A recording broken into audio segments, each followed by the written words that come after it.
पर जितना कोसना है कोस लो, लेकिन याद रखना अगर हुजूर की तरफ उंगली उठाओगे, अगर नबी की असमत की तरफ बोलोगे, हमारे खून का आखिरी कतरा भी जिस्म में बाकी है, तुम्हारी गर्दनों पर चढ़ करके बोलेंगे, तुम्हारे सीने पर चढ़ कर बोलेंगे। और तुम ये समझते हो तख्त और ताज तुम्हारे पास है, आज फौज और ताकत तुम्हारे पास है। तुम्हारे नाजायज बाप आज से 200 साल पहले अंग्रेजों की शक्ल भी यहाँ मौजूद थी। उन्होंने एक आलिम रब्बानी किफायत अली काफी को फांसी पर चढ़ाया था, एक नहीं 30,000 उलमा को फांसी पर चढ़ाया था। तुम्हारे नाजायज बाप भी ये समझते थे हिंदुस्तान से इस्लाम खत्म हो जाएगा।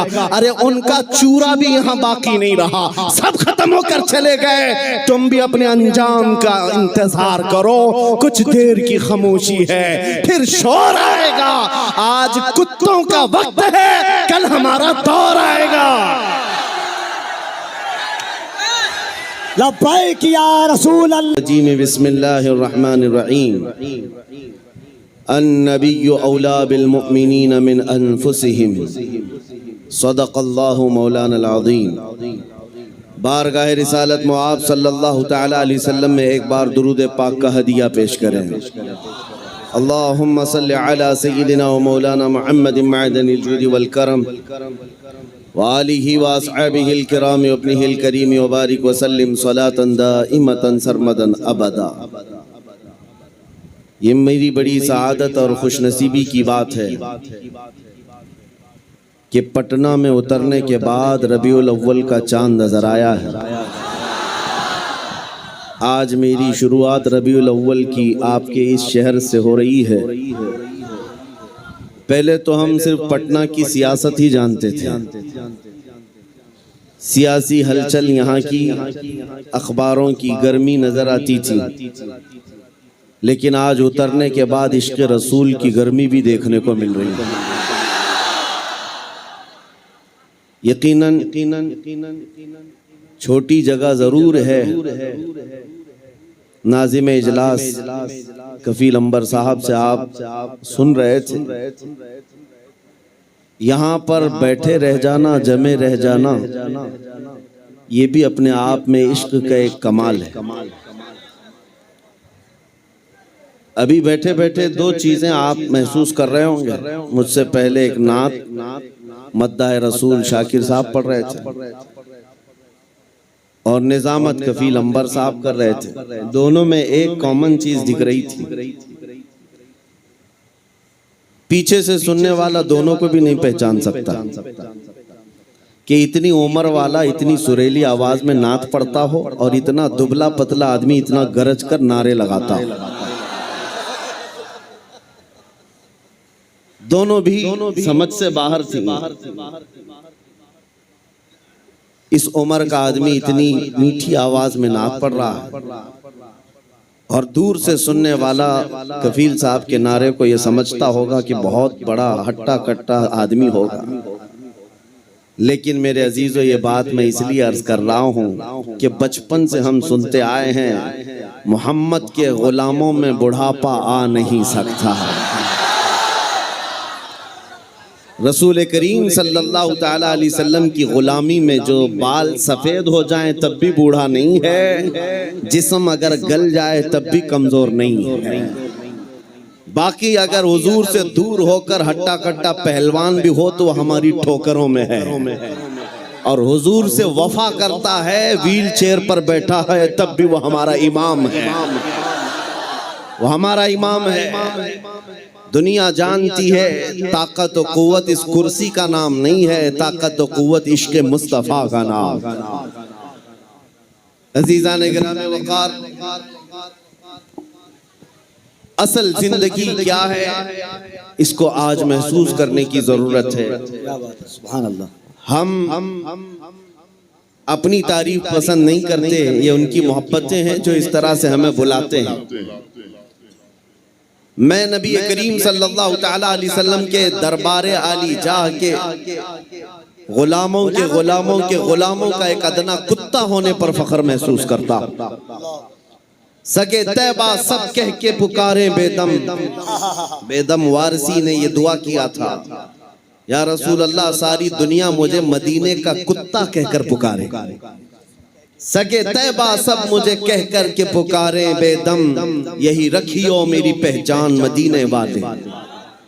ए मेरे अजीजों, आज हमें फख्र इसी बात पर होना चाहिए कि दुनिया मुझे नबी के नाम से जोड़ करके पहचाने, हुजूर की गुलामी में मुझे पहचाने, मेरे मनसब से, मेरे ओहदे से, मेरे माल से, मेरी जायदाद से, मेरे खानदान से नहीं। दुनिया अगर हुजूर की गुलामी से पहचानती है तो इससे बड़े कमाल की बात नहीं है। हम सब के लिए सबसे बड़े फख्र की बात हमारा तारुफ, हमारा इंट्रोडक्शन हुजूर के जरिए से हो जाए, इसलिए कि जिसका तारुफ नबी पाक सल्लल्लाहु तआला अलैहि वसल्लम से हो गया।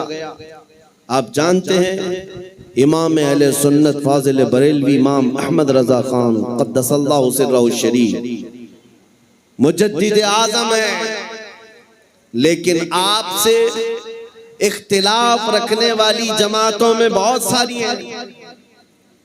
दूसरी जमातों में खास तौर पर अगर मैं जमात इस्लामी के बानी का जिक्र करूं, जिनका अहले सुन्नत जमात बरेलवियत से कोई ताल्लुक नहीं, दूसरी जमात और दूसरे मकतब फिक्र के होने के बावजूद भी उन्होंने आला हजरत की तारीफ में सिर्फ इतना कहा है, वो बहुत बड़े आशिक रसूल थे। सुभान अल्लाह। ये नहीं कहा बहुत बड़े पठान के बेटे थे, बहुत बड़े जमींदार थे, बल्कि कहा बहुत बड़े आशिक रसूल थे।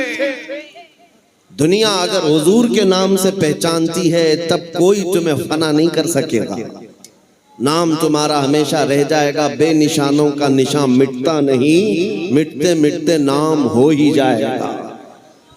आज आला हजरत हर जगह क्यों किया जाता है, उसकी वजह यह है जिंदगी भर आला हजरत ने अपने खानदान के कसीदे नहीं पढ़े। जब जब आला हजरत ने कलम उठाया है तो बारगाह मुस्तफा की मदह सराई की है। जब जब कलम उठाया है मेरे आका की शान में लिखा, सरवर कहूँ के मालिको मौला कहूँ तुझे, बाग़े खलील का गुले ज़ेबा कहूँ तुझे।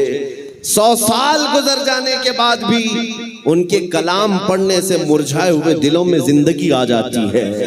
यहाँ मुरझाई हुई कलियां खिल जाती हैं। आला हजरत का उसूल मैं आपको बता देता हूँ। आला हजरत जिस उसूल पर चल रहे थे वो उसूल ये था रसूल पाक के सिलसिले में कि उनकी बात करो हर दिल पे राज करो, उनकी बात करो हर दिल पे राज करो। ये बहुत अजीम फार्मूला मैं आपको बता रहा हूँ। हुजूर की बात करो, फिर देखना दुनिया तुम्हें कभी फरामोश नहीं करती और ना ही तुम्हारे मकाम और मनसब को कोई दूसरा धक्का लगा सकेगा। हुजूर की बात करो। आज हमारे दरमियान इख्तिलाफात ने जो जन्म लिया है उसकी एक असल वजह यह भी नजर आती है कि हम असल को छोड़कर फरा में लग गए। हम जगह जगह छोटी छोटी जमातें बनाकर, छोटे छोटे हलके बनाकर उसके प्रचार में लग गए, जबकि हमें चाहिए कि हमारी सारी एनर्जी बादशाह आजम की तारीफ में खर्च हो, हुजूर अकरम सल्लल्लाहु तआला अलैहि वसल्लम के लिए वक्फ हो जाओ। इसलिए कि आला हज़रत इमाम अहले सुन्नत को हमने देखा, पूरी जिंदगी देखो। आपसे किसी ने पूछा अगर आपका तारुफ क्या है, आपका इंट्रोडक्शन क्या है, उन्होंने अपने बाप दादा परदादा के नामों को गिनाते हुए नहीं कहा मैं फलां फलां फलां फलां का बेटा हूं, बल्कि अपने तारुफ में कहा है उस गली का गधा हूं मैं जिसमें मांगते ताजदार फिरते हैं, वो सुए लालाजार फिरते हैं, तेरे दिन ए बहार फिरते हैं, ए रजा जाने आना दिल तेरे नगमों पे निसार, बुलबुले बाग़ मदीना तेरा कहना क्या है। उन्होंने दुनिया को अगर तारुफ कराया है तो नबी के वास्ते से कराया है। आपको बताता हूं उनका मकाम ये था इश्क रसूल में फना होने का। मेरे मुर्शिद गिरामी हुजूर ताजुश शरिया रहमतुल्लाह तआला अलैह एक शेर की तशरीह करते हुए फरमाते हैं, आला हज़रत ने एक हम्द लिखी है, वही रब है जिसने तुझको हमतन करम बनाया, हमें भीख मांगने को तेरा आस्था बताया। इस हम्द के आखिर में आला हज़रत ने एक शेर लिखा है, अरे ऐ खुदा के बंदो, कोई मेरे दिल को ढूंढो, अभी पास था यही तो अभी क्या हुआ खुदाया। दिल किसको कहते हैं मैं आपको बता रहा हूं। जिंदगी हम सब के पास है, हम किसके लिए जी रहे हैं, हम क्या करने के लिए जी रहे हैं, या आज हमें महसूस करना है। आला हजरत किसके लिए जीते थे, उनका दिल रहता कहां था, बरेली की किस गली में उनका दिल रहता था। सुनो, आला हजरत कहते हैं अरे खुदा के बंदो कोई मेरे दिल को ढूंढो, अभी पास था यही तो अभी क्या हुआ खुदाया। इसका मतलब क्या है? फरमाया हर जमाने में औलिया इकराम में एक वली होता है जिसको कुतुबुल इरशाद कहते हैं। कुतुबुल इरशाद का मतलब ये होता है वो अपने जमाने के औलिया में इतना तसर्रुफ और इतना इख्तियार रखता है कि वो अपने जमाने के औलिया को जिन कामों पर मामूर करे उसका हुक्म बजा लाना सारे लोगों पर जरूरी होता है।